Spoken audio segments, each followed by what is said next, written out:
एक बार की बात है, एक बार एक अध्यापक एक संपन्न परिवार के शिष्य के साथ कहीं जा रहे थे तो उस शिष्य को कुछ मजाक सूझी क्योंकि उसको रास्ते में किसी गरीब के जूते दिखाई दिए। उसने अध्यापक से कहा, गुरुजी, अगर हम इन जूतों को छुपा दें तो कितना मज़ा आएगा।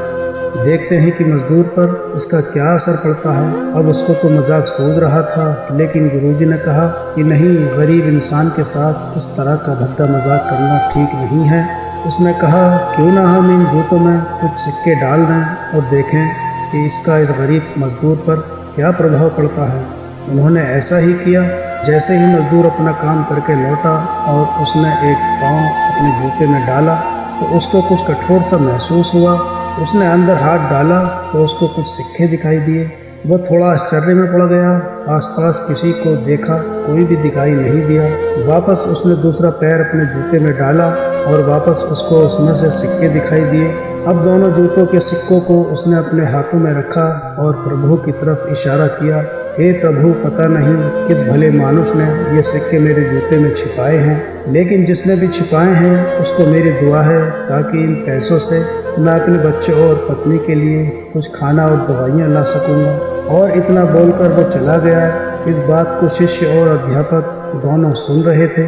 अब अध्यापक ने शिष्य से पूछा कि अब तुम मुझे बताओ कि तुम्हें कैसा महसूस हो रहा है, तुम्हारी पहले वाली मजाक या मेरा ये तरीका। तो उसने कहा कि गुरुजी, मैं आपसे क्षमा चाहता हूँ। अब मुझे समझ आ गया है कि सच्ची खुशी किस चीज़ में है। जब हम किसी की मजाक उड़ाते हैं तो हमें कुछ पल का आनंद मिलता है, लेकिन इससे हमें बद्दुआ भी मिलती है।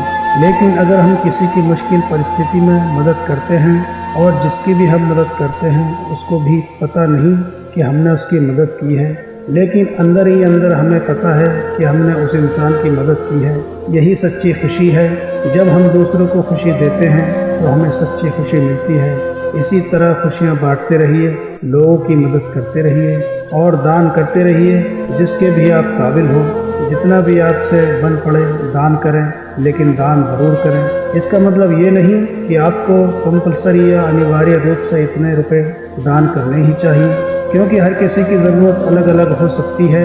अगर आप किसी को पैसों का दान नहीं कर सकते तो कम से कम चीज़ों का दान कर सकते हैं। तो दोस्तों, ये थी आज की हमारी कहानी। आपको कैसे लगी कमेंट करके ज़रूर बताएं। वीडियो को लाइक कर दीजिए और इसी तरह की कहानी लगातार देखने और सुनने के लिए चैनल को सब्सक्राइब करें। घंटी को दबाकर ऑल पर सेट कर लीजिए ताकि आने वाली वीडियो को नोटिफिकेशन आपके पास तुरंत पहुंचे। मिलते हैं आपसे अगली वीडियो में, तब तक के लिए धन्यवाद।